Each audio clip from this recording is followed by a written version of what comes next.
What if your deepest pain isn't a curse, but the hidden doorway to your divine destiny? Let's cut through the cliches. Breakthrough isn't some feel-good reward for surviving hardship. It's the violent collision between your faith and the refining fire God uses to forge warriors, not worriers. You've prayed for miracles, but what if the wilderness you're stranded in is the miracle? That soul-crushing season where God feels distant, where your tears water dead dreams, where the devil whispers, "Abandon hope." That's not abandonment. It's the sacred process of breaking you to rebuild you. Romans 8:28 doesn't say God works around your pain. He works through it, carving eternity into your marrow. Think of Joseph, betrayed, enslaved, forgotten in a prison. Yet every wound was a hidden stitch in the tapestry of his purpose. Your pain isn't random. It's strategic. Those sleepless nights? That's God dismantling your self-reliance, the relationships that shattered.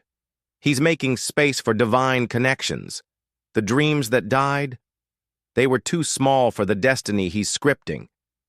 You're not being punished. You're being positioned. James 1:2-4 isn't a platitude, it's a battle plan. Consider it pure joy when trials come, because the testing of your faith produces perseverance. And perseverance, when it finishes its work, leaves you lacking nothing. But here's the raw truth the pulpit rarely admits. Breakthrough demands surrender. Not the kind where you kneel politely, the kind where you scream, "Take it all," as God strips every idol, every false identity, every counterfeit comfort.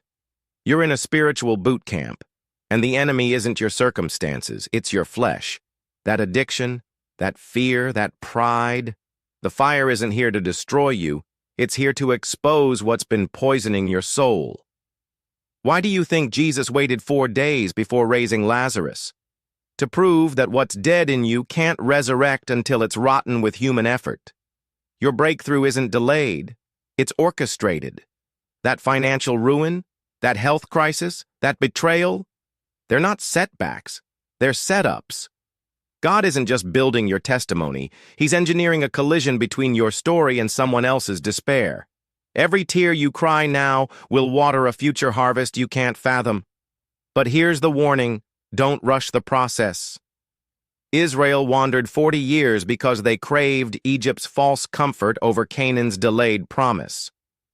You'll miss your breakthrough if you keep digging up the seed of faith to check for roots. Let the darkness do its work. The same pressure that creates coal also creates diamonds.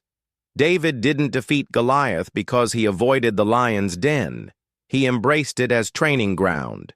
Your pain is the anvil where God reshapes your character to carry the weight of your calling. Still doubting? Look at the cross. The greatest breakthrough in history came through humiliation, torture, and a tomb. Resurrection requires death. So stop begging God to remove the storm. Grab your sword and worship in the rain. Your praise isn't a denial of pain, it's a declaration of trust. That thing you're calling a curse, it's the exact ingredient heaven needs to cook up your miracle. 2 Corinthians 4:17 says it plain. Momentary troubles are achieving for you an eternal glory that far outweighs them all. So let me ask you, will you keep fighting the fire, or let it forge you into the unshakable, unstoppable force God destined you to be? The choice is yours, but the victory's already written.